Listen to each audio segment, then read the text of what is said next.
The Bears just continually kick you right in the balls. You are Locked On Fantasy Basketball, your daily podcast on fantasy basketball. Part of the Locked On Podcast Network, your team every day.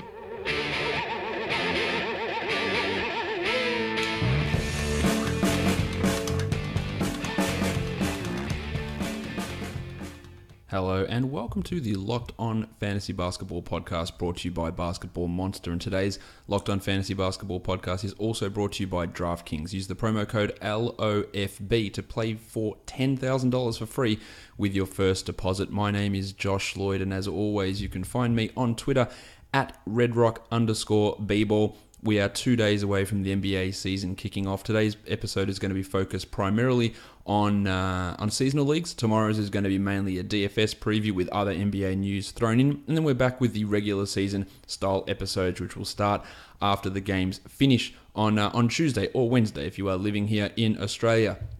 And that's how we're going to be looking at it. So 2 days ago, before the season begins, hopefully most of your drafts are in the books. A couple of them will be kicking off in the next couple of hours or days, and getting yourself ready for that first NBA game to kick off on Tuesday, as I said, which is really exciting times. There's a lot to pay attention to in this off season and through this preseason, and now starting the regular season. Almost didn't get this podcast done today. I went away for the weekend just before everything really started to get crazy. Got home last night, computer not working, just completely dead, which was, it's always awesome to come back 2 days before the NBA season start and your computer just stops working completely. Really, really enjoy that. So I had to go out this morning, wait till the shops are open, get there right at 9 for the shops to open, and buy myself a new computer so I could get all my work done and get these shows out to you guys. So that was what I did today. So it wasn't a great night, but sorted that out. So this podcast is a little bit later than what it normally would be. Normally I like to record them earlier in the morning to get them out, but obviously some restrictions involved there. But it is out. The computer's good. Hopefully I can get that second one fixed. So I've got backups in play just in case all this stuff happens again. But you don't need to know about my computer sob stories. Let's get to it. Let's get to talking about fantasy basketball. Before we get into talking about the week ahead, and what I'm going to do is look at the week schedule. There's only 6 days in this week, and talk about players that are worth adding for that time and ways to manage the schedule. I want to talk about just some of the news that did come out across the weekend in the NBA that we need to talk about. Seth Curry is going to be out for at least the first week of the regular season. We anticipated that. I thought he'd probably be out until some point in November.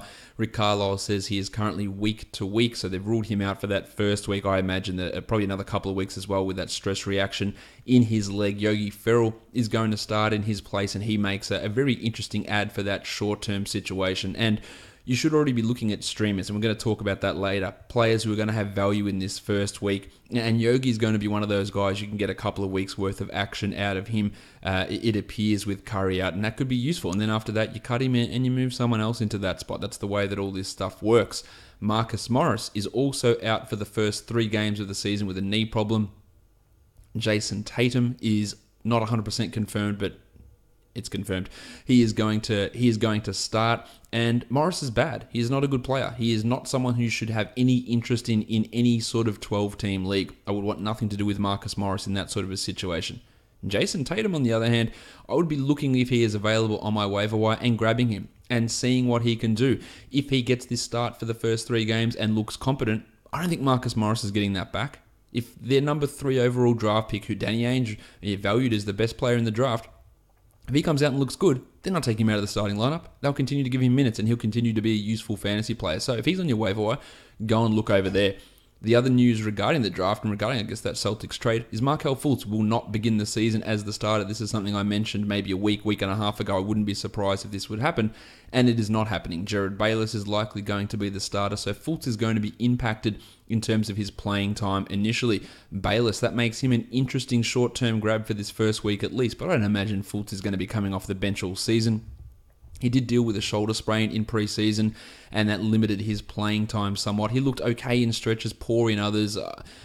Really concerned about Fultz, just the way that he went about changing his shooting mechanics without speaking to anyone. That doesn't show a whole lot of grasping the concept of what you need to do in the NBA, but we'll see how that all pans out for him in the future. For now, if you drafted Fultz, you just hold on. But look, it could be a rough couple of months. We saw how rough it was for Brandon Ingram last season. It could be the same thing for Fultz this season, so you just hold and we see what happens. Bayless is not a viable long-term piece, but for the first week, 2 weeks, he is going to have a little bit of value. But the fact that Bayless is going to start at point guard, moving Fultz to the backup point guard role, it really does impact TJ McConnell's role, I think, because we could have had McConnell and Bayless playing in that backup unit as the 1-2. But if Fultz is going to be the backup point guard, then where does McConnell fit? And I think that this does really hamper him. He has no sniff at being a standard league guy at this point. They do like what he can do. I think he'll play some minutes, but they will be reduced at least until Fultz gets back into the starting lineup, and then we may see a little bit of Bayless off the ball with TJ running the point. But for now, I think it does have an impact on TJ's minutes. Speaking of guys with initials as their first name, CJ McCollum is suspended for the first game of the regular season for coming off the bench during a brawl in the most recent Blazers preseason game. He'll miss that first game. That's getting pretty ugly in terms of their wing depth. They've already lost Alan Crabb.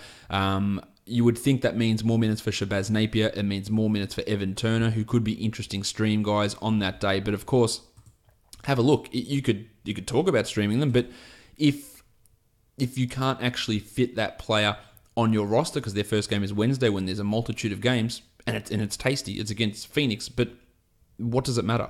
The Blazers play Wednesday, Friday, Saturday, all high volume days, so adding Evan Turner might not necessarily be useful. You might not be able to use him. So while an opportunity opens up, it's more an opportunity for maybe who your 11th guy is on your roster to move into your starting lineup rather than go grab this awesome option off waivers. Maybe Turner could be that guy because you need assists, but you really do have to look at it and see how it fits in.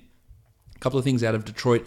Reggie Jackson has no minutes restrictions. He does have a playing ability restriction, and there is going to be competition from Ish Smith, who's played really well in this preseason. I still believe that Reggie starts and gets the bulk of the minutes, but there is almost zero chance that Jackson plays over 30 minutes per game this year. Not to do with injury, but because of A, Smith playing well, and B, the way Van Gundy uses his point guard. So expect a 28 to 20 or a 26 to 22 or a 24-24 minute split between Big Reg Jackson and Ish Smith. That makes Ish a really interesting late pick, especially if he can get the starting job and play 28 a night, because his assists are really useful. We know he has issues with his percentages and efficiency, but late draft or waiver wire assists are really, really hard to come by. That's what gives Manu Ginobili value as streamers in many situations. He can average 4 assists in 19 minutes per game. It's what makes Milos Teodosic an interesting player, because he can maybe average 6 assists per game, even in a bench role. So Ish will be someone to watch. We'll see what happens with that Pistons starting point guard positions, but keep an eye on it. I think that Jackson is still someone you want to own, but the role is not 100% clear. Over in LA, as I was talking about Milosh over there, Pat Bev has missed practice recently with a knee issue, so Teodosic, while I think he should be owned anyway, if Beverly's going to miss time, then Milosh is going to have significant value there. Austin Rivers, Doc said he was going to be out a while. Turns out he's back as a full participant in practice, so he is looking like he is going to be ready to go for that opening night game. How that rotation is going to pay out with Beverly, Rivers, Lou Williams, and Teodosic is anyone's guess at this point. Rivers is the worst of that quartet. That probably means he'll get the most of those minutes there. And he's not really a massive fantasy option. But Beverly, Teodosic, and Williams all are. And if Beverly's out, then you would get Williams and Teodosic getting a big bump in their value as well. In Memphis, James Ennis is going to start over Chandler Parsons. I was all in on taking Parsons as a flyer in drafts. Now, if you did, piss him off. Get rid of him. No point hanging on. If he's going to be a reserve, and he's going to be a reserve power forward pretty much, there's no hope there, at least at this early part of the season. I wanted to see how he did in preseason, to see, take a flyer, see how it works, see how it looks. It's not looking good. Get rid of him. Move on. Get someone else off the waiver wire. There are plenty of options on your wire. Get Tatum. Get Jaylen Brown. Get someone else. Parsons can go in 12-team leagues, in my opinion.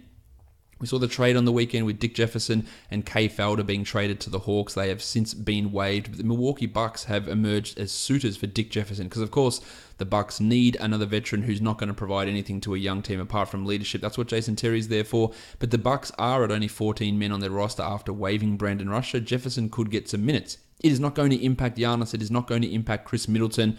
It is not going to impact Tony Snell. It might take some minutes away from DJ Wilson, but it's not like he looked fantastic in the preseason. There's not really a lot to love with Jefferson. Even if he does get signed, he'd be a very 20-team deep league sort of guy, maybe a 30-team sort of player. That's really about it. Nothing to panic about. For the Lakers, it appears to me that Larry Nance is going to be the opening night starter at power forward. Julius Randle is dealing with a rib strain, but regardless of that, Nance had started the preseason games over Randle anyway. I know people love Randle. You cannot class me in as one of those. He looks solid, but to me, for him to achieve his ADP, there was just no chance. At 71, he would need 33 minutes. He would need to get his assist numbers up from last season. He would need to be better than last season when all the situation was going against that. Now, what I do think that Randle can do as a bench player is I think he definitely will cut into Ivica Zubac's minutes and play some backup center behind Brook Lopez, play some backup four. Of course, there is also MVP Kyle Kuzma there who will play some minutes at the 3 and at the 4, though. I told you it wasn't going to last forever. He was shit in his last preseason game, so it was never going to last forever. I think we're going to have Ingram and Nance as the starters. Nance getting mid-20s in minutes and Randle getting mid to high 20s as the backup 4 or 5. He still should be rostered in 12-team leagues, but some people are expecting him to be top 40, top 50, which to me is absolute insanity. His ADP was too high as well.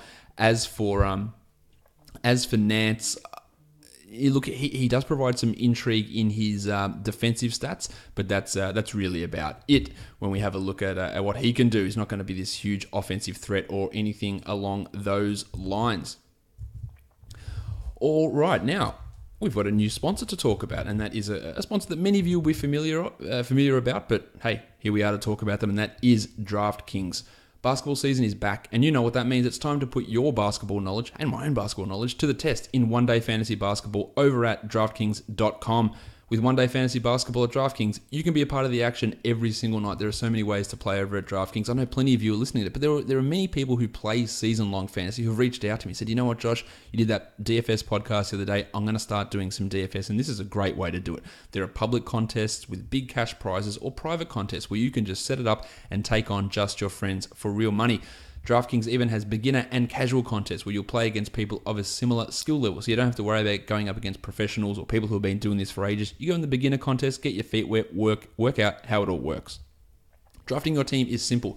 You select 8 players and you stay under that $50,000 salary cap, as me and Greg spoke about in that podcast the other day. There's points for scoring, assists, blocks, rebounds, of course, triple-double, double-double bonuses, 3-point made bonus, all that stuff. The best part is you get to draft a new team every day without any commitment. There's no better way to turn your love of basketball into cash tonight. Hurry to DraftKings.com now and use the code LOFB to play free with your first deposit for your share of $10,000 in total prizes. That's code LOFB to play for free with your first deposit only at DraftKings, the game inside the game. It's a minimum $5 deposit required. Eligibility restrictions apply. See DraftKings.com for details. All right, it's good to have DraftKings on board as a sponsor for this season. Now, what I want to do is talk about the season, talk about the weekly. Well, what we want to do here for week 1 in terms of games and the spread of games throughout the first week of the NBA season.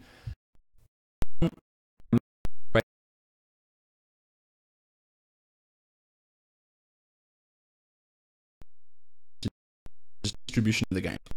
We've got 2 games: Wednesday, Thursday, Friday 10, Saturday 11, and Sunday 3. So adding players who play on Wednesday, Friday, and Saturday, you're not going to be able to get those guys into your daily lineups because you'll likely have a full roster anyway. Tuesday, Thursday, and Sunday are the days that we can really have a look at and try and get some players in for streaming purposes. So when we're looking at these waiver wire guys, those days, Tuesday, Thursday, Sunday, they're the really important ones for us to take a look at. So let's have a look at teams that do play there and how we can sort of make the most out of working out the way to get, or maximize your gains for the week or getting your streaming strategy, I guess, sorted to a more, I guess, a beneficial way for setting your lineups for during the week. So what we want to do is we want to have a look at which teams have at least 2 games on those 3 days. And there are only 2 teams for this week that have that option or have that happening with their schedule, and that is the Los Angeles Lakers and it is the Oklahoma City Thunder. The Lakers play on Thursday. Their first game's not till Thursday. They play on Thursday and Sunday. The Thunder, the same, Thursday, Sunday. So what that means is we don't have any teams that play Tuesday and Thursday. So that Tuesday, Thursday pseudo back-to-back you don't have anyone there. So you're looking to stream someone in from those 2 games on Tuesday. So we've got Cleveland, we've got Boston, we've got Houston, and we've got the Warriors. So you can look to stream someone then. And then what I do, instead of getting someone in on the Wednesday, because again, in most cases, you're not likely to be able to play that player on Wednesday. Then you want to target, if you've got limited moves as well, you could target a Lakers guy or a Thunder guy. But you could also look at these other teams that play on Thursday, the Knicks, the Bulls, the Raptors, and the Clippers. They're also playing on Thursday, so you could get one of those guys. But because we've only got these 3 low-volume days, you probably won't use your full acquisition limit. Now, that depends. Do you have a 3 acquisition limit for the week, a 5, a 7? That depends on how your league is set up. But if you want to maximize output for moves, the Lakers and the Thunder are teams that you want to have a look at. A bloke like Larry Nance could have significant value. It appears like he is going to be the starter, as I said earlier. So getting him for Thursday, Sunday is really good. I've been really out on Jordan Clarkson this year, but Kentavious Caldwell-Pope, he is missing the first 2 games. So that first game that the Lakers play against the Clippers, especially, he is going to get way more minutes. Who else is available for the Lakers that might be there? Kyle Kuzma, I haven't been massive on him, thinking that he's going to be this stud top 100 guy, but if he's around, you get him, and you can get 2 really solid games out of these guys. Even Clarko, as much as I don't really like him, the fact that they play the Clippers on Thursday and then the Suns on Friday, that actually might make him one of your 10 best players on Friday. And then after that, he likely won't be anywhere near it. But you might be able to get Thursday, Friday out of Clarkson and Sunday out of him in that situation, even though his minutes will drop back to below 30. But you'll still have that extra game there available for him on Sunday. For the Thunder, it's a little bit different. Obviously, George, Mallow, and Westbrook are all going to be owned by everyone, as is Steve Adams. We don't know if Pat Patterson is going to play. The guys you want to look at, I think it's mainly Andre Robertson, especially if you're looking to supplement your team with some defensive numbers. He's the guy that's going to be able to do that. But otherwise, this team doesn't have a huge amount of value. You could consider Alex Abrines if you want to stream some threes in that Thursday-Sunday combination as well. The other teams that play on the Sunday, apart from those that we've already mentioned, we've got the Hawks, we've got the Nets, we've got the Pelicans, and we've got the Timberwolves playing. So there's going to be value there from the Pelicans. Etwan Moore, Ian Clark get some extra run. Maybe you want to add a Dante Cunningham. Atlanta and Brooklyn, there's shitloads of value there. DeAndre Bembry maybe is available. Johnny Collins, Ersan Ilyasova. Dwayne Dedmon's owned in under 50% of leagues, which we'll talk about soon. For the Timberwolves, Gorgie Dieng might have been dropped, so you can add him for Sunday.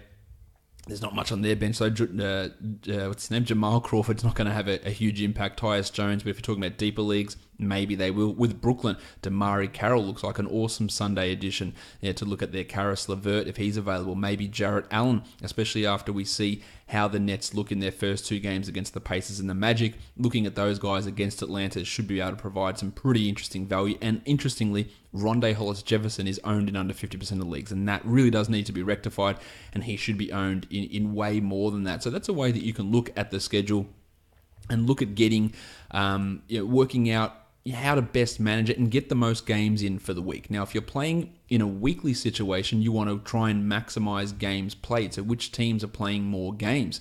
So if we want to look, the majority of teams are playing 3 games. So hopefully you can fill out your lineup with all 3 game players. You've got the Hawks, the Celtics, the Nets, the Cavs, the Mavs, Pistons, Warriors, Rockets, Pacers, Lakers, Bucks, Wolves, Pelicans, Thunder, Magic, Sixers, Suns, Blazers, Kings, and Jazz. All of those teams play 3 games for this week, while the Hornets, Bulls, Nuggets, Clippers, Grizzlies, Heat, Knicks, Spurs, Raptors, and Wizards all play 2 games this week.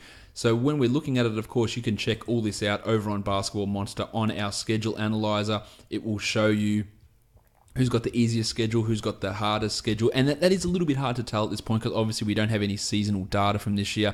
We're looking at it, well, not even the hardest, but more like pace related, who slows it down, potential, the way we're looking at it for defense. But this will all change once we see some stuff start to come together throughout the season. But some teams, not all 3 game schedules are made the same. Dallas, for example, has got a 3 game schedule, but none of those games appear on a quality game day on a Tuesday, Thursday, or Sunday. They play Wednesday, Friday, Saturday. So adding a guy, even though they've got 3 games and they look great against Atlanta, they're against Sacramento, they're against Houston, really good fantasy teams to play against. Adding these waiver wire guys, maybe it's a Yogi Ferrell, maybe Wes Matthews is around, maybe it's Dwight Powell, maybe it's Dorian Finney-Smith, maybe it's JJ Barea. You might not even get to use these guys though, because they're all three of their games are coming on a high scheduled date. Now again, for weekly matchups, that doesn't make too much of an impact, but it is something to pay attention to. Then you look at the flip side. The Timberwolves, they play the Spurs, yuck. The Jazz, Jesus, and the Thunder. Yeah, they're three teams. Those three teams literally could be the best three teams in terms of defensive rating this season. They might be three out of the best four teams. So that is a real nasty sort of situation, just in terms of limiting what they can do. They play at a low pace anyway, the Timberwolves, but matching up against the Spurs, Jazz, and Thunder is just shitful in terms of defense. That's a really tough start. The Thunder don't have it that easy as well. They play the Jazz, they play the Timberwolves, who themselves are a tough one, and they play the Knicks, which is obviously a nice one. You look at the Clippers, they got a great start. They play the Lakers on Thursday. Fantastic. And they play the Suns on Saturday. Really good start, but it's only 2 games. But again, as I said earlier, with Beverly struggling with his knee, maybe Milosh can come in and put up some really good numbers. Maybe he can get 12 assists across those 2 games and score 25 points and hit 3 threes and get 2 steals. A real big possibility, given how good that schedule does look for Milosh across the start of this season. What I want to look at now is a couple of things. I want to look at players who have got significant value that are on the waiver wire for this week. And then I want to look at players who are owned in under 50% of Yahoo leagues, who are available, and this is for season-long value, and they shouldn't be owned. They shouldn't be unowned in those situations. So if we want to talk about this week, some guys that I do like, if the situation fits, Yogi Ferrell, really good schedule for Dallas, but you have to look, will you get 3 games out of him, given the fact that they play no quality games? So that is an issue. For the Nets, you've got Karis LeVert, Damari Carroll, who I think can provide great value, especially for that Sunday game that they do have. Ersan Ilyasova, another player who's going to have some pretty nice value, mainly for that Sunday action against the Nets, but you might be able to slide him in on the Wednesday or on the Friday that they play. Evan Turner, especially with CJ out, maybe there's some value there, but there's 11 games on Wednesday, so probably you're not going to be able to fit Evan Turner into your active lineup. But have a look. You might, and he's going to get some extra run in that situation. Jason Tatum, I love for this week, and he's a guy that I'd be adding. Aaron Baines might have some value as well with Marcus Morris out for Boston. For Detroit, Stan Johnson looks like there's almost no chance that he doesn't start. He will be the starter, so I like what he can do this week. Same as Ish Smith, really solid ads, not only for this week, but for the season as well. Whereas in Sacramento, you've got Garrett Temple, Zach Randolph, and Bud Hield. They all play 3 games. The Kings do this week, so that's some advantage there. If they are available, and they might be, Hield probably unlikely, but I've seen him on some waiver wires. Those Kings guys do have some value. The problem is they play 0 of those quality games, so that leads to a little bit of a problem there. With Isaiah Thomas out, we know that Derrick Rose is going to be the starter. The Cavs play on opening night, so if Rose is around, I don't like Rose as a player. I like him less as a person, but adding him for that Tuesday seems like a really smart thing to do, and using him on that day, and then maybe you don't use him again, but there's some value there. John Simmons in Orlando, I think he's in an interesting situation for this week. The Magic do play 3 games, but like a lot of these teams, none of them are on the low schedule night, so that you have to look how that pans out. Phoenix, there's a couple of players who I do like there. They don't have a quality game either, so Alex Len and Joshy Jackson, if they are around, there's something there. Donovan Mitchell for Utah. The Jazz have 3 games, but again, sadly, no quality games there. But Mitchell could have some value, but I think you'll find better options of guys that can actually play for you. Nance and Clarkson I talked about already for the Lakers. For the Warriors, they got the opening night happening, so Andre Iguodala and Zaza Pachulia are options to stream in on that opening night. For the Pelicans, I talked about them on the Sunday. Etuan Moore, Ian Clark, some value there. The Indiana Pacers, they've got 3 games as well. No quality games, but you might need Boyan's 3. You might need Lance Stevenson's assist numbers, so there's some value there. The Sixers also are going to be an interesting team because there is a back-to-back in this first week for the Sixers, so that is probably going to render Joel Embiid inactive for one of those. It's a Friday-Saturday against the Celtics and the Raptors. I don't know exactly which game he is going to sit, but on that game that he sits, Amir Johnson, Dario Saric, Jahlil Okafor all have some value, but it's the Friday-Saturday where that he might actually be able to crack your best 10 players, at least for this first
Again, I know it's a victim of the pre-ranks on Yahoo, but get this guy onto teams. I know that you guys own him. You have to own him. If you don't, please do it.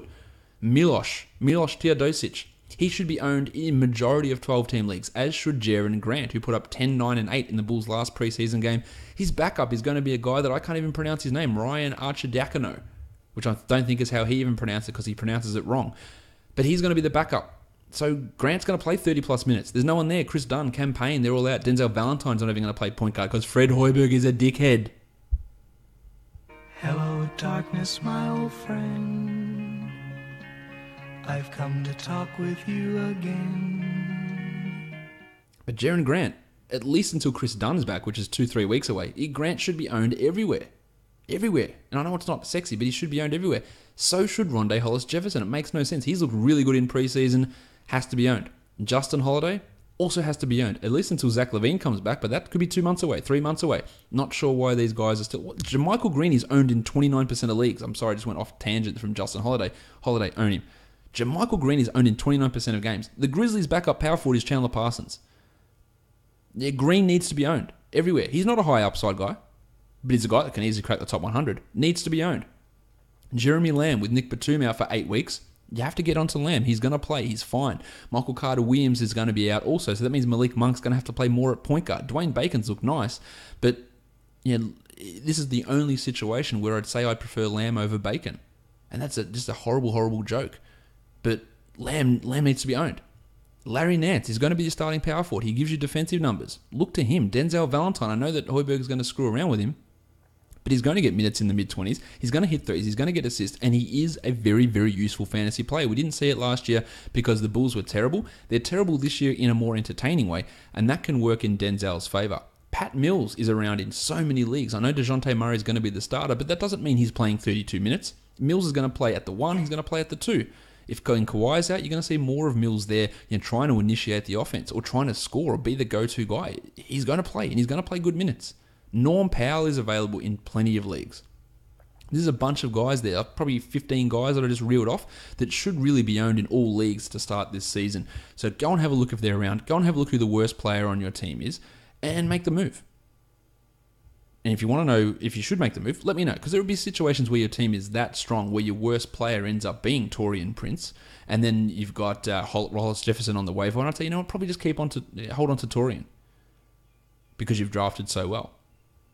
But have a look and see if you can make room for these guys onto your roster. We're done. That is the look ahead to the first week. Again, tomorrow we're going to be previewing those first 2 games, Cleveland and Boston and Houston and Golden State, looking at it for DFS. I know everyone's going to be super keen. DFS is back. Let's go. It's a 2-game slate. Just calm down a bit. I'm not going to play. I'm not going to play DFS on that first day. I'll say it now. But Wednesday is the one where you want to really look at when you got the 11 games. 2-game slates can be nasty. They can be tricky, especially when there's a lot of unknown. Now, there's not a massive amount of unknown with Cleveland at this point. With Houston, there's pretty much 0 unknown. Golden State, there's 0 unknown. Boston, there's a bit, I guess, with Tatum. But the rotations are fairly settled. So that is a bonus when we're looking at DFS. But the whole Boston team is how they're going to mesh together. How does that work out? How does the hierarchy work? So there is some unknown there. First day of the season, 2 games. To me, it's a low-volume, stay-away type of DFS day.